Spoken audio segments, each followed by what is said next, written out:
మార్గానికి సంబంధించినటువంటి ఒక్క రూపాయి కూడా ఖర్చు పెట్టినటువంటి దాఖలాలు లేవు. పైగా ఏం చేసినాడు, ఇవాళ ఇది నిన్నటి వరకు ఏది కడప పెనుమరి వరకు నడిచేటువంటి డెమో రైలు కూడా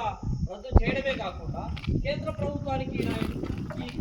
కడప బెంగళూరు రైల్వే మార్గాన్ని పెనుమరి మీదుగా ఏదైతే ఉందో లక్కెడిపల్లె రాయచోటి మీదుగా ఏదైతే పోతా ఉందో మదనపల్లి మీదుగా పోవాల్సినటువంటి రైలు ఆదాం చేస్తూ ఒక లేఖ రాయడం వల్ల మొత్తం ప్రాజెక్ట్ అంతా కూడా నిలబడిపోయింది. ఒక సామెత ఉంది, బాయి పుణ్యాన పూడ్చిన సందంగా ఇవాళ కడప జిల్లాలో అత్యంత ప్రతిష్టాత్మకంగా చేపట్టినటువంటి దివంగత ముఖ్యమంత్రి డాక్టర్ వైఎస్ రాజశేఖర రెడ్డి గారు 2007-2008 సంవత్సరంలో కడప బెంగళూరు రైల్వే మార్గానికి అన్ని అనుమతులను తీసుకొని వచ్చి ఈ ప్రాజెక్టు నిర్మాణానికి శ్రీకారం చుట్టడం జరిగింది. తద్వారా కడప జిల్లాకు సంబంధించినటువంటి కనెక్టివిటీ బెంగళూరుకు పెంచడానికి, ఈ ప్రాంతంలో పండించేటటువంటి వ్యవసాయ ఉత్పత్తులను సరళంగా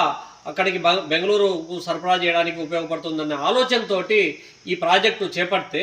తర్వాత వచ్చినటువంటి జగన్మోహన్ రెడ్డి ప్రభుత్వం ఏదైతే ఉందో కడప బెంగళూరు రైల్వే మార్గము, ఉక్కు ఫ్యాక్టరీ ఇలాంటి ప్రాజెక్టులన్నీ కూడా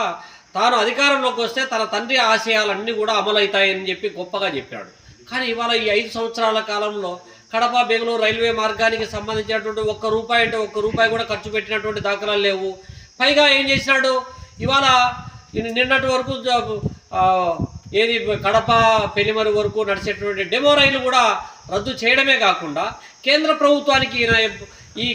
కడప బెంగళూరు రైల్వే మార్గాన్ని పెనుమరి మీదుగా ఏదైతే ఉందో లక్కెడిపల్లె రాయచోటి మీదుగా ఏదైతే పోతా ఉందో మదనపల్లి మీదుగా పోవాల్సినటువంటి ఈ రైల్వే మార్గాన్ని అలైన్మెంట్ని మార్చేసి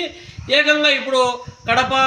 తర్వాత ముద్దునూరు పులివెందుల మీదుగా అని చెప్పి అలైన్మెంట్ ప్రతిపాదన చేస్తూ ఒక లేఖ రాయడం వల్ల మొత్తం ప్రాజెక్ట్ అంతా కూడా నిలబడిపోయింది. ఒక సామెత ఉంది, అబ్బడి పుణ్యాన బాయి దొవ్వితే కొడుకు పుణ్యాన పూడ్చిన సందంగా ఇవాళ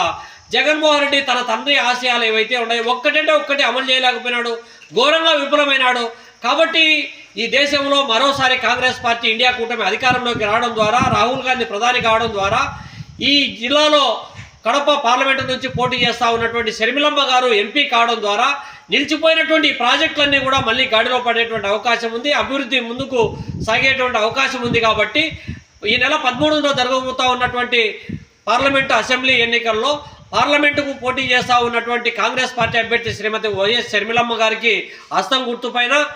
కమ్యూనిస్ట్ పార్టీ తరఫున పోటీ చేస్తూ ఉన్నటువంటి కమలాపురం అసెంబ్లీ నియోజకవర్గ అభ్యర్థి సిపిఐ అభ్యర్థి అయినటువంటి గాలి చంద్ర గారి కంకికోడలు గుర్తుపైన ఓటు వేయడం ద్వారా ఈ ప్రాంతం అభివృద్ధి గాడిలో పడుతుంది, ముందుకు సాగుతుందని చెప్పి ఓటర్ మహాశయులందరికీ కూడా విజ్ఞప్తి చేస్తూ ఉన్నాం.